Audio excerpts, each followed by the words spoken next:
اگلی آیت. اب چونکہ کانٹیکسٹ آپ کو معلوم ہے کہ وہ پیچھے حسد ہے، پیچھے عداوت ہے، اس لیے صرف خامیاں اور غلطیاں چننے میں لگے رہتے ہیں. اب اس وجہ سے اعتراض، ما ننسخ من آیت او ننسها نأتی بخیر منها او مثلها. ان کا اعتراض یہ تھا کہ اگر تورات اللہ کا کلام تھی تو پھر قرآن آنے کی کیا ضرورت تھی، یا یہ کہ قرآن میں ایک حکم کے بعد دوسرا کیوں آ جاتا ہے اگر یہ اللہ کا کلام ہے تو. کیا اللہ کو نہیں پتا تھا حالات کیا ہوں گے؟ یعنی بنیادی طور پر جن طریقوں سے یہ لوگوں کو اسلام سے متنفر کرتے تھے ان میں سے ایک طریقہ یہ بھی تھا کہ قرآن کو مشکوک کر دیا جائے، قرآن کے بارے میں لوگوں کے دلوں میں شک ڈالے جائیں. کیونکہ اگر قرآن میں لوگ شک کرنے لگ گئے تو وہ سارے قصہ پاک ہو جائے گا، وہ تو کوئی بنیاد ہی نہیں رہے گی کہ جس پہ کھڑے ہو سکے. تو وہ کہتے تھے کہ اگر قرآن اللہ کی طرف سے ہے اور تورات بھی اللہ کی طرف سے ہے تو پھر قرآن اور تورات کے احکام میں فرق کیوں ہے؟ کیونکہ آپ کو معلوم ہے نا کہ کچھ حکم تورات میں پہلے موجود تھے جو قرآن میں ختم کر کے دوسرے اس کی جگہ لائے گئے، آسان حکم لائے گئے، کیونکہ یہود پر ان کی زیادتیوں کی وجہ سے کچھ چیزیں مشکل بھی کی گئی تھی. تو چونکہ قرآن آخری کتاب تھی اس لیے اصل دین جو قیامت تک باقی رہنا تھا اس کے مطابق جو اصل حکم دینا تھا انسانوں کو وہ قرآن میں آ گیا. تو ایک اعتراض یہ کرتے تھے کہ تورات میں تو یہ بات اس طرح آئی ہے تو قرآن میں اس طرح کیوں آئی ہے؟ اگر تورات بھی اللہ کی طرف سے ہے اور قرآن بھی اللہ کی طرف سے ہے تو پھر ایک ہی طرح کی باتیں ہونی چاہیے تھی. اور یہ ہے کہ قرآن میں اگر وہی بات دوبارہ آ جاتی تو یہ تو تورات میں بھی موجود تھے، اب قرآن آنے کی کیا ضرورت تھی؟ یعنی ہر لحاظ سے یا ہر طریقے سے کیا کوشش کرتے کہ حجتیں نکالیں. اسی طرح ایک اعتراض ان کو یہ بھی تھا کہ اگر قرآن میں ایک حکم پہلے آ چکا تو پھر اس کی جگہ ایک اور کیوں آ گیا؟ اس کا جواب اس آیت میں دیا جا رہا ہے ما ننسخ، نہیں ہم منسوخ کرتے، من آیتن کوئی آیت، او ننسہا یا بھلوا دیتے اس کو، یعنی اٹھا لیتے اس کو، نأتی بخیر منہا ہم لے آتے ہیں اس سے بہتر، او مثلہا یا اسی کی طرح. الم تعلم کیا تم نہیں جانتے، ان اللہ علی کل شیء قدیر کہ اللہ تعالیٰ ہر چیز پر قادر ہے، وہ سب قدرت رکھتا ہے، وہ جب چاہے جو حکم لے آئے، جب چاہے اٹھا لے، جب چاہے دوبارہ لے آئے. وہ قادر مطلق ہے، وہ رب ہے، وہ جانتا ہے کہ کس کو کس وقت کیا دینا چاہیے. تمہیں کیا اعتراض ہے؟ تو گویا یہ آیت قرآن کے بارے میں ان کے اعتراض کا جواب ہے. حاسد کو ہمیشہ اعتراض ہوتے ہیں، تو یہاں جواب دیا جا رہا ہے. اور پھر یہ یاد رکھیے کہ یہ نسخ صرف آپ کی اس کتاب میں ہی نہیں ہوا، پہلی کتابوں میں بھی ہوتا رہا ہے. صحیح مسلم کی روایت ہے لم تکن نبوۃ قط لم تکن نبوۃ قط الا تناسخت، کبھی کوئی نبوت نہیں آئی جس نے احکام میں نسخ اور رد و بدل نہ کیا ہو. نسخ اور انسا کیا ہے؟ احکام میں رد و بدل کرنا، یعنی پہلے ایک حکم آیا اس کی جگہ دوسرا آ گیا. اس کی ضرورت کیوں ہوتی؟ ایک ہی دفعہ آخری حکم کیوں نہیں دے دیا جاتا حالات کے مطابق؟ جی ہاں، کیونکہ دین انسانی مزاج کی رعایت کرتا ہے. جس طرح انسان جسمانی طور پر آہستہ آہستہ گرو کرتا ہے نا، اسی طرح روحانی اور ایمانی طور پر بھی آہستہ آہستہ گرو کر رہا ہوتا ہے. یعنی ایک انسان جب بچہ ہوتا ہے یا اس کا بچپن ہوتا ہے تو وہ اس کی طاقتیں لمیٹڈ ہوتی ہیں، سوچنے کی، بولنے کی، سننے کی. جو بڑا ہوتا جاتا ہے، میچور ہوتا جاتا ہے، جسمانی طور پر بھی اسٹرانگ ہوتا ہے. اسی طرح روحانی ترقی بھی وقت لیتی. ایک دن میں آپ اعلیٰ درجے پر نہیں پہنچ سکتے، آہستہ آہستہ، اسٹیپ بائی اسٹیپ، تھوڑا تھوڑا. اسی لیے ہر حکم فوراً نہیں مانا جا سکتا، یعنی انسان کے لیے مشکل ہے. جیسے اس روز بات ہوئی تھی نا زبان کے بارے میں، جب ہم نے بہت سی چیزیں پڑھی تھی کہ یہ نہیں بولنا چاہیے، تو سو فوراً یہ خیال ہے کہ یہ سب کٹھا کیسے کر سکیں گے. یقیناً کٹھا نہیں کر سکتے، ایک دن میں سب کچھ نہیں ہو سکتا. انسان بار بار غلطی کرتا ہے، پھر درست کرتا ہے اپنا، پھر ٹھیک کرتا ہے، پھر گرتا ہے، پڑتا ہے، پھر اٹھتا ہے، پھر غلطی ہو جاتی، پھر ریئلائز کرتا ہے اوہو یہ تو ٹھیک نہیں کیا. تو یہ عمل تو آخر تک جاری رہتا ہے. تو انسانی مزاج کی رعایت کرتے ہوئے اللہ تعالیٰ نے ابتدا میں آسان حکم دیے یا کم دیے، پھر آہستہ آہستہ ڈوز بڑھا دی گئی. بالکل ایسے ہی جیسے ایک بیمار کو اگر پہلی سٹیج پر ہائی ڈوز دے دی جائے تو کیا ہوتا ہے، بیماری بڑھ جاتی ہے یا ختم ہو سکتا ہے. تو اس وجہ سے انسانوں کے مزاج کی رعایت کرتے ہوئے احکامات تبدیل ہوتے رہے، احکامات میں رد و بدل ہوتا رہا. بعض اوقات غلط فہمیوں کے ازالے کے لیے بھی ایسا کیا گیا. چونکہ اللہ تعالیٰ ہر چیز پر قادر ہے، اس لیے اس کے لیے کچھ مشکل نہیں کہ وہ ایسا کرے. اب اس کی تفصیلات آپ انشاءاللہ علوم القرآن میں بھی پڑھیں گے، اور خود قرآن کی آیات کی جب تفسیر ہوگی تو مثالیں آپ کے سامنے آئیں گی کہ نسخ کی قسمیں کتنی تھی. تفسیر کی کتابوں میں بھی ڈیٹیلز موجود ہیں. لیکن یہاں پر آپ کو کیا بات سمجھنے کی ضرورت ہے کہ کس کانٹیکسٹ میں، یعنی یہاں یہ آیت کیوں آئی ہے؟ اعتراض کے جواب میں، کہ وہ چونکہ آپ پر اعتراض کرتے تھے اس وجہ سے اس کے جواب کے طور پر بات آئی، اور لوگوں کے ذہن کو واضح کیا جا رہا ہے کہ قرآن میں کوئی شک نہیں، لا ریب فیہ، قرآن اللہ ہی کی طرف سے ہے. کیونکہ وہ کہتے تھے اگر اللہ کی طرف سے تو ایسا کیوں اور ویسا کیوں.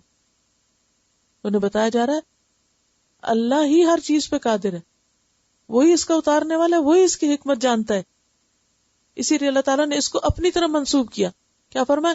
ما ننسخ، ہم نہیں منسوخ کرتے.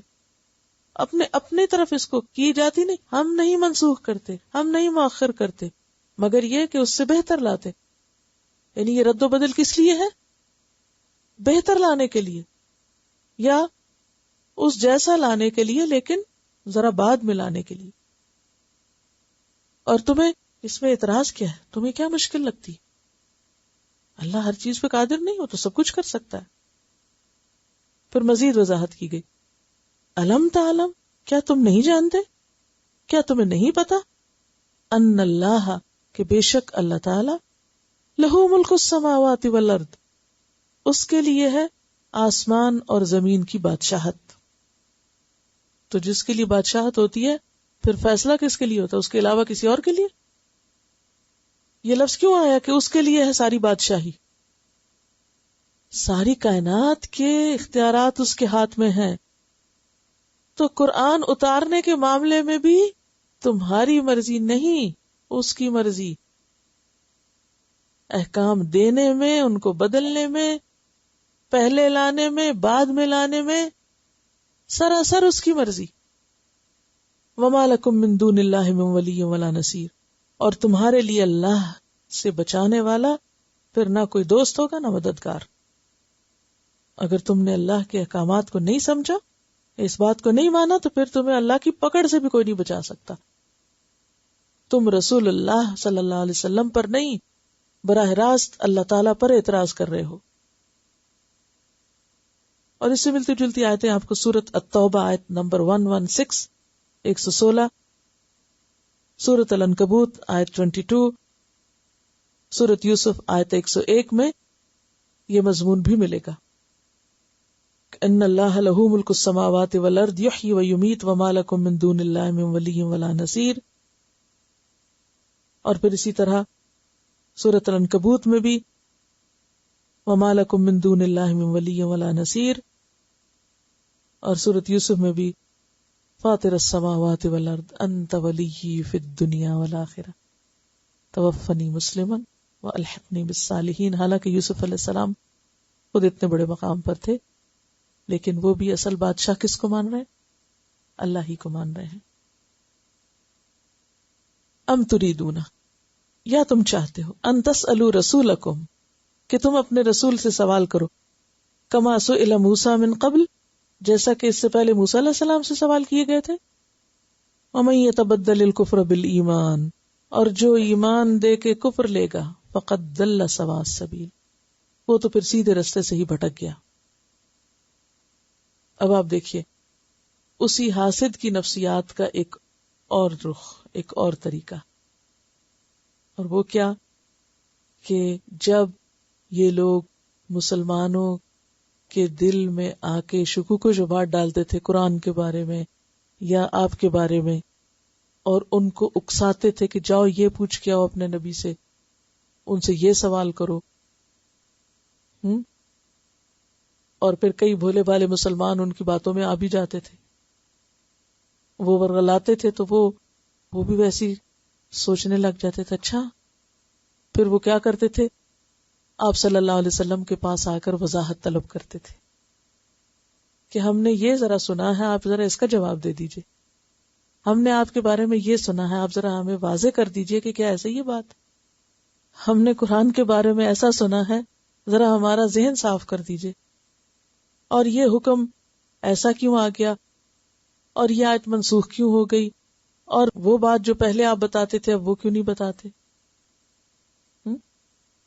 تو اس کا جواب دیا جا رہا ہے، یعنی ان ساری حرکتوں کے بارے میں وضاحت کی جا رہی کہ یہ تم کر کیا رہے ہو۔ ام تریدون ان تسألوا رسولکم، تم بھی وہی کام کرو گے جو انہوں نے خود کیا، بنی اسرائیل نے جو معاملہ انہوں نے اپنے پیغمبر کے ساتھ کیا، اب وہ تمہیں بھی وہی کچھ سکھا رہے ہیں اور تم ان کی باتوں میں آ کے تم بھی وہی کچھ کرو گے۔ یعنی وہ خود ایسے نہیں تھے، لیکن منفی پروپیگنڈے کی وجہ سے، یہود کے نیگیٹو پروپیگنڈے کی وجہ سے مخلص مومن بھی، کہتے ہیں نا مومن بھولا بالا ہوتا ہے، تو بعض اوقات باتیں سن کے وہ ایسی سوچنے لگ جاتے تھے، اچھا ہاں ذرا یہ تو پوچھ کے آئے آج۔ اب کیا ہوتا، اللہ تعالیٰ فرماتے ہیں اے اہل ایمان تم بھی وہی کچھ کرنے لگ گئے جو انہوں نے اپنے پیغمبر سے کیا، اور اگر تم نے اپنے دین پہ شک کیا اور اس شک کی وجہ سے اس رستے کو چھوڑ دیا اور ان کے طریقے کو اختیار کر لیا تو بھٹک گئے تم۔ وَمَن يَتَبَدَّلِ الْكُفْرَ بِالْإِيمَانِ، یا کفر کیا اور ایمان کیا، یعنی جو اللہ تعالیٰ نے حکم دیا ہے اس کو ایز اٹ از لے لینا، مان لینا، کیا ایمان، اور اس پر اعتراض کرنا اور اس میں حجت بازی کرنا اور اس کا مذاق اڑانا یا اس میں شک کرنا، یہ کیا ہے، کفر۔ یعنی تم سیدھے سادے احکامات کو ماننے کی بجائے، اس اللہ کی کتاب کو، اللہ کی بات ماننے کی بجائے اس میں تم ادھر ادھر کی بحثیں کرو گے، اعتراض کرو گے، شک کرو گے، تو اگر ایسا کرو گے تو نتیجہ کیا ہوگا، فقد ضل سواء السبیل، ایسا شخص سیدھے رستے سے بھٹک گیا، وہ ادھر ادھر نکل گیا۔ ہمیشہ جو شخص اصل بات کو چھوڑ کر irrelevant باتیں کرتا ہے، اصل مقصد کو بھول کر غیر متعلقہ کام شروع کرتا ہے، جو کرنا چاہیے وہ چھوڑ کر غیر ضروری چیزوں میں پڑتا ہے، وہ کبھی منزل تک نہیں پہنچ سکتا۔ مثلاً آپ کچھ خریدنے بازار گئے، رستے میں آپ کو بڑی خوبصورت کوئی دکان نظر آ گئی، آپ اس میں گھس گئے، اچھا مجھے یہ بہت اچھا لگ رہا ہے، چلو یہ خرید لیتے، وہ دیکھنے لگ گئے، اچھا پھر باہر نکلے تو کہا اچھا میں لینے کیا آیا تھا، وہ کہہ رہی ہیں کبھی کبھی واپس بھی آ جاتے ہیں، گھر آ کے یاد ہے اوہ میں لینے تو فلاں چیز گئی تھی، تو وہ کیا ہوا، ضل سواء السبیل، جو لینے گئے تھے وہ تو لیا نہیں، کسی اور چیز میں کھو گئے، کسی نے باتوں میں لگایا وہیں کھڑے ہو گئے۔ بعض اوقات ایسا تھا نا، آپ کو بہت اہم کام کرنے جا رہے تھے، اتنے کو ٹیلی فون آ جاتا ہے، اچھا جب وہ فون بند ہوتا ہے تو آپ سوچتے ہیں کہ وہ کیا کرنا تھا، یا آپ کے مائنڈ میں کوئی ایک چیز تھی، اتنے میں کسی اور نے کچھ اور کی، وہ اپنی تو گئی بھول، اب سارا وقت وہی سوچے چلے جا رہے ہیں وہ فلانی بات کیوں کی تھی۔ تو یہ ساری کیفیات کیا ہوتی ہیں، اصل کو چھوڑ کر غیر متعلقہ irrelevant ایشوز میں گھس جانا۔ اب اس میں دیکھیے بازار میں اگر آپ اصل چیز لینے کی بجائے غیر متعلقہ چیزیں لیتے گئے تو کیا نقصان ہوگا، مال کا بھی اور وقت کا بھی، اور جو چیز کرنی تھی وہ نہیں کی تو وہ الگ نقصان، تین ہو گئے نقصان۔ جی ہاں، کہتے اکثر فریج کھول کے کھڑے ہو جاتے کہ کیا نکالنا تھا. اچھا ایسا کیوں؟ تو بھول جاتے ہیں نا. اچھا کیوں بھولتے ہیں؟ کوئی اور چیز ہمارے دماغ پہ چھائی ہوئی ہوتی ہے، اور عموماً کیا فضول قسم کی باتیں. کسی نے کچھ کہہ دیا، کچھ ہمارے منہ سے نکل گیا، کوئی اور کام خراب ہو گیا. شیطان کے وسوسے بھی ہوتے ہیں، وہ بلواتا ہے کہ یہ اصل سے ہٹ جائیں. اچھا جیسے آپ یہاں پر آئے، پڑھنے کے لیے آئے، سب گار بار کام کاروبار چھوڑ کے یہاں بیٹھے، کتاب آگے کھلی، قلم ہاتھ میں، اور سوچ رہے ہیں کچھ اور. دل سوا السبیل، کہیں اور پہنچے ہوئے، یا یہاں آ کر بھی کچھ اور کر رہے ہیں. جب بھی انسان غیر متعلقہ چیزوں میں پڑتا ہے تو اصل چیز متاثر ہوتی ہے، اصل ذمہ داری ادا نہیں ہو سکتی، کیونکہ وقت تو محدود ہے نا، کہ نہیں؟ یہاں آنے کے بھی گھنٹے محدود ہے نا، لمیٹڈ ٹائم ہے. اب اس کو آپ ڈبل تو نہیں کر سکتے، اتنا ہی ہے جتنا ہے. اگر اس وقت میں نہیں کیا اور آپ یہ سوچ کے کرتے رہے اچھا کل کر لیں گے، پھر کر لیں گے، اگلے ٹیسٹ میں کر لیں گے، پھر ہو جائے گا، پھر ہو جائے گا، کب ہو جائے گا؟ تو عقل مند انسان ہمیشہ کس چیز کو مد نظر رکھتا ہے؟ اصل نقطے پر سے نہیں ہٹتا. یہ میری زندگی کا نمبر 1 کام ہے، پرائرٹی پر ہے، اس کو نہیں چھوڑنا، ورنہ آپ اور چیزوں پڑھ گئے، اصل چیز چھوٹ جائے گی. ایک فطری اصول ہے. مثلا اگر آپ کھانے سے پہلے فالتو چیزیں کھا لیں ادھر ادھر کی، کوئی سویٹ کھا لیں، کوئی کچھ کھا لیں، کوئی ادھر سے ادھر سے ادھر سے، کھانے کی میز پر چاہے کتنا بھی اچھا لذیذ کھانا ہو تو کیا ہوگا؟ دل نہیں چاہے گا. تو اب آپ نے جو جنک سے پیٹ بھرا ہوا ہے تو وہ آپ کے لیے نقصان دہ ہے. یہ زندگی کے ہر معاملے میں ہے، صرف اس میں نہیں. ہمیشہ یہ دیکھیں کہ آپ اپنے ٹائم کو کس طرح انویسٹ کر رہے ہیں. مثلا ایک کاروبار کرنے والا شخص اپنے کاروبار کے وقت میں فون پہ دوستوں سے باتیں کر سکتے. کسٹمر سامنے کھڑا ہے، وہ فون پہ کرے گا باتیں ادھر ادھر؟ بتائیے کیوں نہیں کرے گا؟ کسٹمر چلا جائے گا. کسٹمر چلا گیا تو کیا ہوگا؟ نقصان. وہ فون نہیں کرتا. ٹھیک ہے. اچھا بہت سے لوگ تو نماز بھی نہیں پڑھتے. وہ کہتے ہیں اگر ہم نماز پڑھنے لگے تو وہ لوگ آ کے چیزیں اٹھا لیں گے. اگر لوگ دنیا کی خاطر نماز جیسا فرض چھوڑ سکتے ہیں، حالانکہ وہ فرائض میں سے، آپ کچھ بھلے بندوبست کریں، کسی اور کو کھڑا کریں، کچھ کریں، لیکن آپ نماز تو نہیں چھوڑ سکتے، کیونکہ وقت کی پابندی کے ساتھ ہی پڑھنا ہے آپ کو. کیوں چھوڑ دیتے نماز؟ کیونکہ اس وقت بزنس ٹائم ہے، اگر نماز کے لیے گئے تو وہ بزنس کو اتنا پیسہ کم ہو جائے گا. اس مال کی خاطر جو ابھی چھوڑ دینا ہے، آج جان نکلے تو آج ہمارے سے گیا، اس کے لیے تو ہم ہر چیز قربان کرنے کو تیار ہیں. اور اپنی آخرت کو کس طرح ہم بھولے ہوئے ہیں. ایک ایک لمحہ زندگی کا قیمتی، ہم فضول باتوں میں گھنٹوں ضائع کر دیتے ہیں. بعضوں کو چھوٹا سا ڈیسیژن لینے میں کہ آج کیا پکائیں کتنا وقت ضائع کر دیتے ہیں، آج کہاں جائیں کتنا وقت ضائع کر دیتے ہیں. ہم میں سے ہر ایک اپنے بارے میں سوچے، کیونکہ جب تک ہم اپنے ساتھ سچے نہیں ہوں گے نا کوئی فائدہ نہیں. ہمارا فائدہ نا اگر ہم اپنے وقت کو بچائیں گے. تو زندگی کو پرائرٹائز کریں، کاموں کو پرائرٹی پر رکھیں. اور جیسے میں نے آپ کو مثال دی تھی نا پہلے دن کہ وہ ایک پروفیسر نے طالب علموں کے سامنے سب سے پہلے خالی جار رکھا اور پوچھا کہ اس میں کیا ہے، تو انہوں نے کہا کچھ بھی نہیں. اس نے دراز سے پتھر نکالے بڑے بڑے، وہ ڈالے تو کہا کیا یہ بھر گیا؟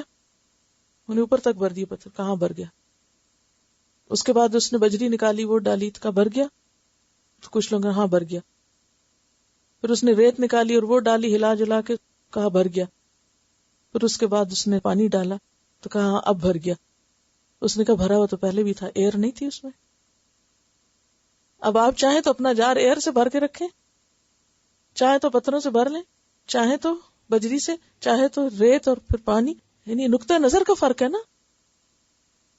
آپ فضول کام کر کے، کچھ نہ کر کے آپ بڑے خوش ہیں ہم بہت کچھ کام کر رہے ہیں. کچھ لوگ چھوٹے موٹے کام کر کے یا جو بڑے بڑے چند ایک کام کر کے تھے ہم بڑی اچھی زندگی گزار رہے ہیں. یہ سب دھوکہ ہے. ہم سب کو اچھی طرح سوچنا چاہیے کہ جو کچھ ہم کر رہے ہیں کیا یہی کافی ہے ہمارے لیے؟ اس سے زیادہ ہم نہیں کر سکتے. چند کام کر کے ہم سمجھتے ہیں ہم سارا دین کا کام کر چکے. نہیں، کافی نہ سمجھا کریں. ابھی بجری بھی آ سکتی ہے، ابھی ریت بھی آ سکتی ہے، پانی بھی، کیونکہ ہمیں تو آخرت میں یہ لے جانی ہے پونجی. خالی لے جائیں جار، یہ سوچ کے یہ بھی تو بھرا ہوا ہوا سے، خالی نہیں لے جانا. تو یہاں پر بنیادی طور پر آیت میں کس چیز سے روکا جا رہا ہے؟ غیر متعلقہ باتوں اور غیر متعلقہ چیزوں سے جن کا کوئی فائدہ نہیں. irrelevant چیزوں کو نکال بار کرو.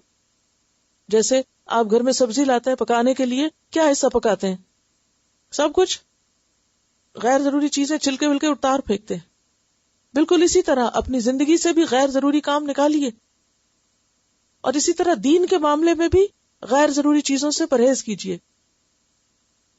اللہ تعالیٰ فرماتے ہیں ام تریدون، اے مسلمانوں کیا ہو گیا تم کو، ان کی باتوں میں آ کر تم چاہتے ہو ان تسألوا رسولکم، کہ تم اپنے رسول سے پوچھتے رہو، کما سئل موسیٰ من قبل، جس طرح پہلے انہوں نے موسیٰ علیہ السلام کا حال کیا تھا، غیر متعلقہ باتیں پوچھی تھی.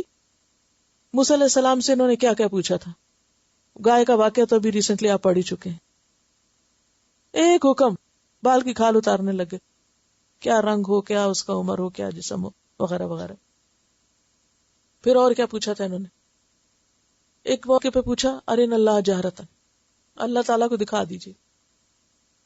ایک جگہ کہنے لگے ہم نہیں مانیں گے تمہاری لائی کتاب کو یہاں تک کہ ہمیں بھی نہ ملے. یہ مسلمان ان کی باتوں میں آپ سے آ کے غیر ضروری سوال کرتے. اب آپ دیکھیے اس وقت جیسے ہم بیٹھے ہوئے نا، مجلس ہو رہی، ایک تو یہ ہے کہ سبق سے متعلق سوال کیے جائیں اس کو سمجھنے کے لیے، اور ایک کیا طریقہ ہو سکتا ہے، غیر متعلقہ باتیں پوچھی جائیں جو اس سبق سے ریلیٹڈ نہیں ہے. اس کا نقصان کیا ہوگا؟ وقت تو گزر جائے گا نا، اور اصل سبق پیچھے رہ جائے گا. تو یہاں پھر صحابہ کرام کو علم حاصل کرنے کے کیا سکھائے جا رہے؟ آداب. جیسے پہلے کہا گیا نا رائے نہ مت کہو، یہاں کیا کہا؟ غیر ضروری سوالوں سے پرہیز کرو. تمہارے دشمنوں کی نکالی ہوئی موشگافیاں اور ادھر ادھر کے سوال، ان سے تم بچو. یاد رکھیے سوال کرنا منع نہیں ہے، یہاں یہ نہ سوچے کہ سوال کرنا منع ہے. قرآن پاک میں آتا ہے فَاسْأَلُوا أَهْلَ الذِّكْرِ إِن كُنتُمْ لَا تَعْلَمُونَ، جاننے والوں سے پوچھ لو اگر تمہیں نہیں پتا. لیکن جو باقی تم پر کوئی واقعہ پیش آنے والا ہے یا کسی مشکل میں، پھر پوچھو. اچھا بعض لوگ ان کے بس ذہنی خلل ہوتا ہے، وہ شیطانی وسوسے ہوتے ہیں اور غیر ضروری سوال کرتے ہیں جن کا حقیقت سے کوئی تعلق نہیں ہوتا. بعض لوگ کیسے سوال کرتے ہیں؟ صرف دوسرے کو ٹیسٹ کرنے کے لیے، اچھا بھلا ان کو آتا ہے. بعض لوگ اس لیے سوال کرتے ہیں کرٹیسائز کرنے کے لیے، حجت بازی کرنے کے لیے، سوال سے سوال نکالنے کے لیے. کوئی غرض نہیں، کوئی مقصد نہیں، کوئی سیکھنا مطلب نہیں. ایسے سوالوں سے منع کیا گیا ہے، یعنی غیر و ضروری چیزوں سے. اور پھر قرآن پاک میں کئی سوال آتے ہیں، یسألونک عن الخمر والمیسر، یسألونک ماذا ینفقون، یسألونک عن الیتامی. تو سوال تو ضروری ہے علم کے لیے، اچھا سوال آدھا علم ہے. لیکن ایسے سوال جو انسان کو اصل سے بھٹکا دیں، ان سے منع کیا گیا ہے. اس سب کے پیچھے وجہ کیا ہے؟ وَدَّ كَثِيرٌ مِّنْ أَهْلِ الْكِتَابِ. یہ سب کیوں کرتے ہیں؟ یہ حجت بازیاں، یہ الٹے پلٹے سوال، یہ قرآن پہ اعتراض، یہ مجلسوں میں آ کے شرارت بازی، یہ سب کیوں ہو رہا ہے؟ وجہ بتائے گی. وَدَّ كَثِيرٌ مِّنْ أَهْلِ الْكِتَابِ، اہل کتاب کی اکثریت کیا چاہتی ہے؟ لَوْ يَرُدُّونَكُم مِّن بَعْدِ ایمانکم کفارا، کاش وہ تمہیں بھی ایمان کے بعد حق سے پھیر دیں، تمہیں بھی کافر بنا، کیونکہ خود تم آنے نہیں تھے. نہ کھیلیں گے نہ کھیلنے دیں گے، نہ کھائیں گے نہ کھانے دیں گے، نہ خود فائدہ اٹھائیں گے نہ تمہیں اٹھانے دیں گے. خود تو انہوں نے فائدہ نہیں اٹھایا، پہچان گئے آپ کو، لیکن نہیں مانے. اب کیا کر رہے ہیں؟ جو مان گئے ان کو بھی نہیں ماننے دے رہے، وہاں بھی آ کے روڑے اٹکا رہے ہیں. وہ چاہتے یہ ہے کہ تمہیں ایمان لانے کے بعد کافر بنا دے. اسی لیے آپ نے دیکھو گا جو لوگ خود نہیں پڑھتے لکھتے وہ پڑھنے والوں کو مذاق اڑاتے ہیں. کیوں؟ ایسا کیوں ہوتا ہے؟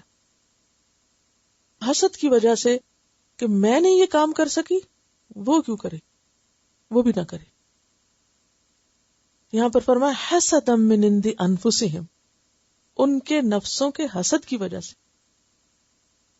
اور اس میں ایک اور طریقہ یہ کرتے تھے یعنی مسلمانوں کو دین سے پھیرنے کا، کہ ان میں سے کچھ لوگ جھوٹ موٹ مسلمان ہو جاتے، کہتے ہمیں پتہ چل گیا ہم بھی مسلمان ہیں، اور یہ باقاعدہ پلاننگ کے ساتھ ہوتا تھا.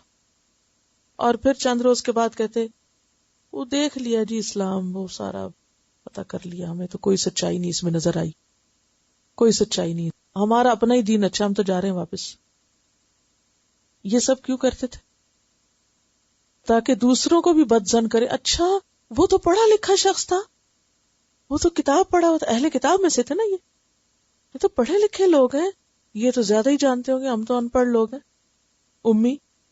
ہم تو امی ہیں، اور یہ تو پڑھے لکھے لوگ ہیں، ان کو تو زیادہ سمجھ ہے، اگر انہوں نے یہ رستہ چھوڑ دیا تو پھر صحیح کیا ہوگا، چلو ہم بھی چھوڑتے ہیں. یہ کتنی بڑی چال تھی اسلام کے خلاف. آج بھی آپ دیکھیں کہ بعض اوقات لوگ دین سے، دین والوں سے، دین کی مجلسوں سے لوگوں کو کس طرح بہکاتے اور بھٹکاتے ہیں. کیا کہتے ہیں؟ یہ کہتی ہیں کہ میں جب یہاں آ رہی تھی تو انہوں نے کسی دوست کو فون کیا اور ان سے پوچھا کہ میں وہاں پڑھنے جا رہی ہوں، تو آپ مجھے مشورہ دیں، ویسے شیئر کیا. تو انہوں نے بہت اس قسم کی باتیں کی کہ جس سے یہ نہ آ سکے، نہ پڑھ سکے. تو انہوں نے کہا کہ نہیں، میں خود جا کے دیکھوں گی اور خود جائزہ لوں گی. یہ سوچ کم لوگوں کی ہوتی ہے کہ میں خود بھی تو عقل رکھتا ہوں، میں ذرا خود ٹیسٹ کروں. یعنی میں بے وقوف ہوں، یعنی لائی لگ ہونا جسے کہتے ہیں، جیسے کوئی کہے ویسے ہی سن کے ویسے ہی متاثر ہو جانا، انفلوئنس ہو جانا.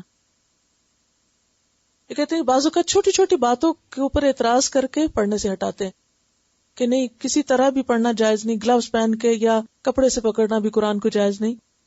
تو نے کہا کہ اچھا 23 دن آپ پڑھ لیں، باقی 7 دن نہ پڑھیں. اس میں بھی تیار نہیں.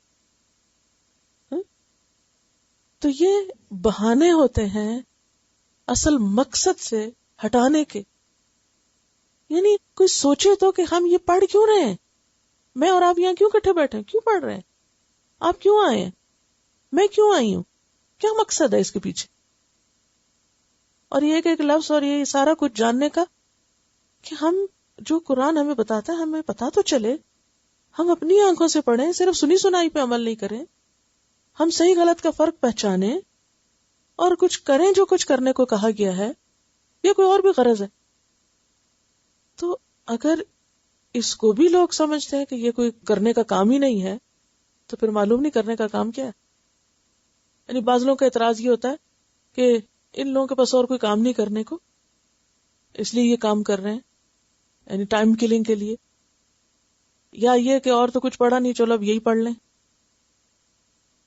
تو بہت کامن چیز ہے یہ. یعنی یہ وار ایسا وار ہے کہ جس سے بچنا بھی مشکل ہوتا ہے انسان کا. یعنی کسی کے خلاف وسوسے ڈال کے اس کو اس رستے سے ہٹا دینا. یہ کہہ رہی کہ میں آئی ہوں پڑھنے کے لیے، تو سب نے یہ کہا کہ نہیں وہ برین واش کر دیتی ہے، مت جاؤ. تو اب یہ ہے کہ یہ برین واش کس کا ہوتا ہے؟ جس کا کوئی برین نہ ہو، جس کا اپنا کوئی برین نہ ہو وہی برین واش ہوتا ہے. جس کی اپنی عقل ہو وہ نہیں برین واش ہوتا. جو خود سوچنے سمجھنے کی صلاحیت رکھتا ہو وہ کسی سے انفلوئنس نہیں ہوتا، وہ اچھے اور برے کو پہچانتا ہے، وہ صحیح اور غلط کا فرق جانتا ہے، وہ تمیز کر سکتا ہے. تو جس کے اندر صلاحیت خود نہیں بدھو ہے وہی برین واش ہو سکتا ہے. تو اس کا مطلب ہے جو آپ کو برین واش ہونے کا کہتا ہے وہ آپ کو بدھو سمجھتا ہے. یعنی تم مجھے کہتا ہے میں برین واش ہو جاؤں گی، یعنی گویا میں کم عقل ہوں، بے وقوف ہوں، کہ میں دوسرے کی باتوں میں آ جاؤں گی. میری اپنی بھی عقل کام کرتی ہے. یہ کہہ رہی ہیں کہ بعض اوقات عام لوگوں کی طرف سے ایک وار جو ہے وہ پھر بھی بندہ سہ جاتا ہے، پڑھے لکھے لوگوں کی طرف سے وار سہنا بہت مشکل ہوتا ہے. کہ اگر پڑھے لکھے لوگ ہی حسد میں آ کے مخالفت کریں، یعنی بعض اوقات مخالفت کیوں ہوتی ہے کسی ایسا پڑھانے سکھانے والے کی؟ یہی وجہ لکھی ہوئی، حسد من عند انفسہم، کیونکہ انسان کہتا ہے کہ وہ بھی تو دین جانتا ہے، وہ بھی تو پڑھا لکھا ہے، وہ کیوں آخر اس کی مخالفت کر رہا ہے؟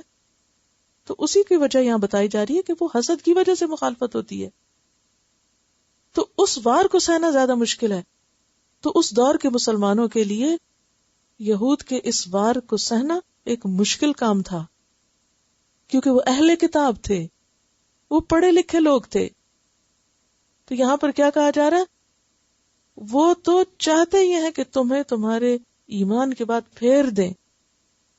انہوں نے خود نہیں یہ سب کچھ پایا، انہیں نہیں ملا، تو اب وہ انہیں کسی اور کے پاس بھی اچھا نہیں لگتا، لہذا وہ تمہیں اس سے ہٹانا چاہتے.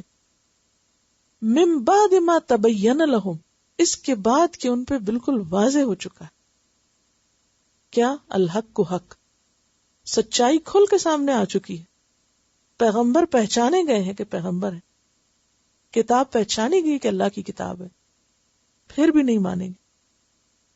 اب جس کے ساتھ یہ سب حسد ہو رہا ہو یا جس کو بہکایا جا رہا ہو، اس کا اخلاق کیا ہونا چاہیے، اس کو کس پالیسی پر عمل کرنا چاہیے؟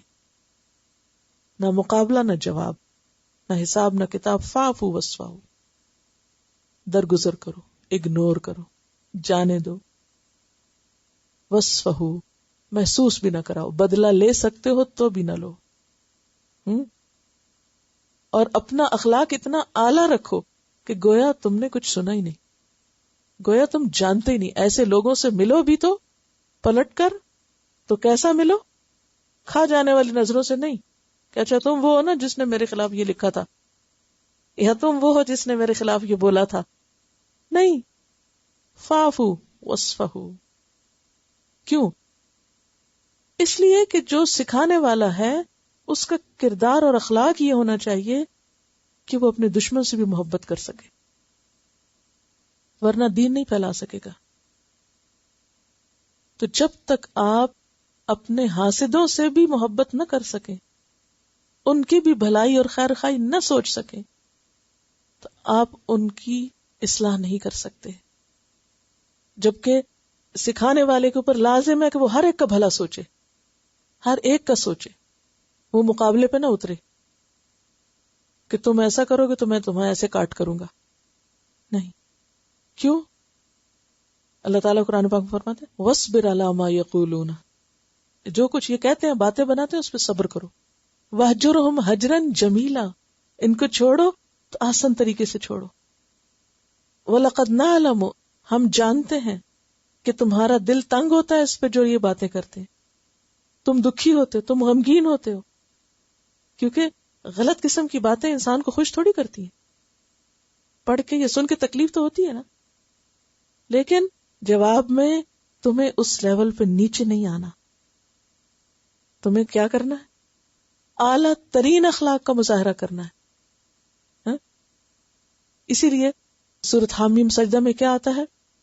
ادفع باللتی ہی احسن، اس طریقے سے دور کرو جو خوبصورت ہے. فَإِذَا الَّذِي بَيْنَكَ وَبَيْنَهُ عَدَاوَةٌ كَأَنَّهُ وَلِيٌّ حَمِيمٌ، نتیجہ کیا ہوگا تمہارے اس اچھے اخلاق کا؟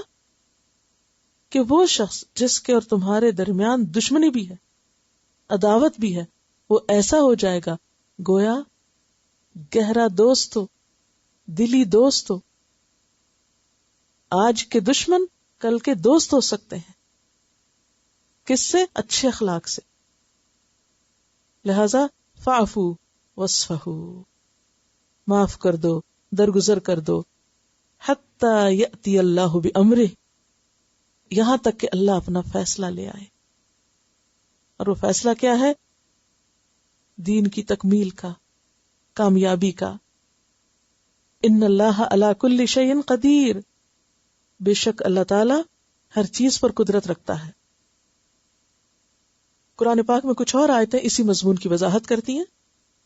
وَلَا تَزَالُ تَطَّلِعُ عَلَىٰ خَائِنَةٍ مِّنْهُمْ إِلَّا قَلِيلًا مِّنْهُمْ فَاعْفُ عَنْهُمْ وَاصْفَحْ إِنَّ اللَّهَ يُحِبُّ الْمُحْسِنِينَ. اس کا ترجمہ ہے، اور آئے دن تمہیں ان کی کسی نہ کسی خیانت کا پتہ چلتا رہتا ہے، ان میں سے بہت کم لوگ اس عیب سے بچے ہوئے ہیں، لہذا انہیں معاف کر دو، ان کی حرکتوں سے چشم پوشی کرتے رہو۔ اللہ ان لوگوں کو پسند کرتا ہے جو احسان کی روش اختیار کرتے ہیں۔ ایک اور جگہ ہے سورۃ البقرہ آیت 217، وَلَا يَزَالُونَ يُقَاتِلُونَكُمْ حَتَّى يَرُدُّوكُمْ عَنْ دِينِكُمْ إِنِ اسْتَطَاعُوا، وہ تو تم سے لڑے ہی جائیں گے حتیٰ کہ ان کا بس چلے تو تمہیں تمہارے دین سے پھیر لے جائیں۔ تم میں سے جو کوئی اپنے دین سے پھرے گا، کفر کی حالت میں جان دے گا، اس کے اعمال دنیا اور آخرت میں ضائع ہو جائیں گے۔ ایسے سب لوگ جہنمی اور جہنم میں ہمیشہ رہیں گے۔ یہ صحابہ کرام کو سمجھایا جا رہا ہے کہ ان کی باتوں میں آ کر تم اپنا ایمان اور اپنا رستہ نہ چھوڑنا۔ سورۃ آل عمران میں فرمایا یا ایھا الذین آمنوا، آیت 149 149، یا ایھا الذین آمنوا، اے لوگو جو ایمان لائے، ان تطیعوا الذین کفروا یردوکم علی اعقابکم فتنقلبوا خاسرین، اگر تم ان لوگوں کے اشاروں پہ چلو گے جنہوں نے کفر کی راہ اختیار کی ہے تو تم کو الٹا پھیر کے لے جائیں گے اور تم نامراد ہو جاؤ گے۔